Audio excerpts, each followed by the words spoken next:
The spotlight is being shone on human trafficking and sexual exploitation after the final report from the National Inquiry into Missing and Murdered Indigenous Women and Girls, and after today's announcement from the federal government. But is it enough, and how will the money be spent? Beatrice Wallace works at Souls Harbor Rescue Mission in Regina. She was sexually trafficked for years and has some questions about where the money is going. She joins me now. Thanks for being here. So tell me a little bit about your story. How did you get in? And more importantly, how did you get out? So I'm a part of the 60 Scoop, adopted into a white family here in Regina. And, you know, I went through a lot of abuse and racism. And at 13, I started rebelling against it and got put in a Native girls' home. When I went there, I was called an apple. So being white on the inside and red on the outside. And I, within weeks, one of the girls there asked me if I wanted to run away with her. And I had never been in North Central Regina. And I said yes. And with the first place we went to, within a half an hour, they were shooting me up with drugs and prepping me for the streets. So that turned into me end up working the streets for two guys. I was beaten up and, you know, threatened, and took it very seriously. And that's how I got in. I was 14 years old. And, you know, it was an awful life. It was devastating, awful.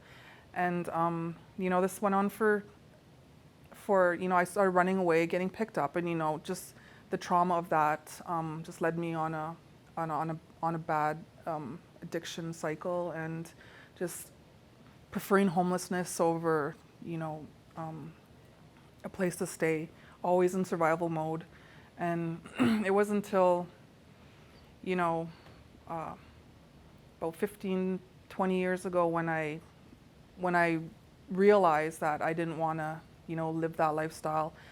I had kids. I had 8 kids through this time, you know, lost them to social services, just, you know, and yeah, so I got out of that lifestyle, sobered up, and right away I started giving back to the community because I wanted to help people that went through what I did get out. And so what did you think of today's announcement? You know, any money is a help. I think, you know, when we think of it going across Regina or Canada, it's not as much money as people would think. You know, one thing that I'm really hoping that comes from this is that, you know, in Saskatchewan, especially because there's not really much resources or data even when you look at the reports, that there is more services available, especially in Regina, because Regina, you know, we have one place where sexually exploited people can go to, and I think there's a lot more need here. Is there a place that you think that the money should go right away off the top of your head that you're like, this place needs this support now? Well, I think that a safe shelter should be open in and around Regina. That's most definitely something for exploited women to go and get healing, escape. Do you feel like there's enough support now, or where do we sit in terms of other provinces? I think we're the lowest. You know, it's just starting to be really talked about here. You know, when I first came off the streets, I didn't have help. It was a shameful thing to even bring up. I didn't start talking about it till 9 years ago when I joined Defend Dignity.